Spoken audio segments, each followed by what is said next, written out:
నా వెనుకున్న ఈ జనం డబ్బుతో రాలేదు, ప్రేమతో వచ్చారు, అభిమానంతో వచ్చారు. భరతమాత ముద్దు బిడ్డని, పేరు భరత్. ఇధర్ కా మాల్ ఉధర్. 1978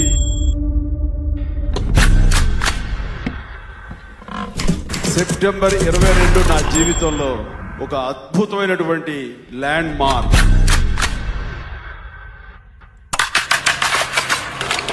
నా మొట్టమొదటి సినిమా ప్రాణం ఖరీదు రిలీజ్ అయిన రోజు. దేవుడు పొలం వెళ్ళిపోయాడా ఇంకా తొంగనే ఉన్నాడా? ఆ ఊసరగాలండి మీరు కొడితే పట్టడానికి సంతలో ఎత్తుగా కష్టపడి పని చేస్తున్నాను, చేతులు పడి కూలీస్తారు. ఆ రోజు ఆ సినిమా ప్రజల ముందుకు వెళ్తుంది, ప్రజలు చూస్తున్నారు. ఎలా ఉంటుంది, నా గురించి ఏమనుకుంటారు, నాకు భవిష్యత్తు ఎలా ఉంటుంది అనే మీమాంసలో ఒక మిక్స్డ్ ఫీలింగ్. ఒక పక్క టెన్షన్, ఒక పక్క ఎక్సైట్మెంట్, ఒక పక్క ఏదో తెలియని ఉద్విగ్నత. ఇలాగా రకరకాల ఫీలింగ్స్ తోటి నేను ఈ నేల మీద లేనట్టే కొట్టి బట్టికి పోయి తగిన సంపాదించి నీ అని నచ్చినట్టే పెళ్ళాడతాను.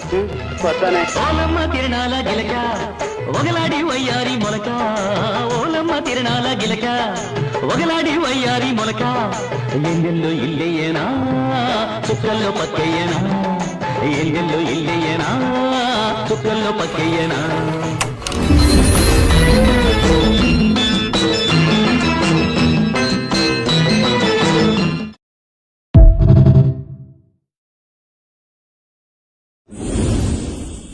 నా వెనుకున్న ఈ జనం డబ్బుతో రాలేదు, ప్రేమతో వచ్చారు, అభిమానంతో వచ్చారు. భరతమాత ముద్దు బిడ్డని, పేరు భరత్. ఇధర్ కా మాల్ ఉధర్, ఉధర్ కా మాల్ ఇధర్. యే హై హమారా బిజినెస్. 10 మంది మనుషులు హర్షించే పని చేస్తే ఆ దేవుడు కూడా హర్షిస్తారంటారే. మరి చేయి చూడు ఎంత రఫ్ పాడించాను.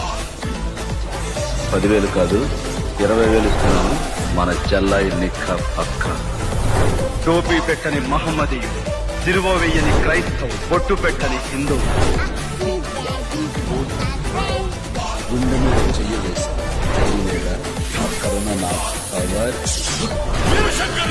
ప్రభుత్వంతో పరిచయించుకోవటం మన హక్కు. ఆ హక్కును లంచంతో కొనొద్దు.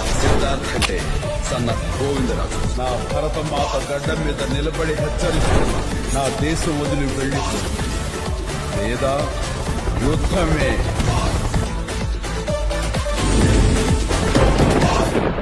రికార్డ్స్ లో నా పేరు ఉండడం కాదు, నా పేరు మీదే రికార్డ్స్ ఉంటాయి.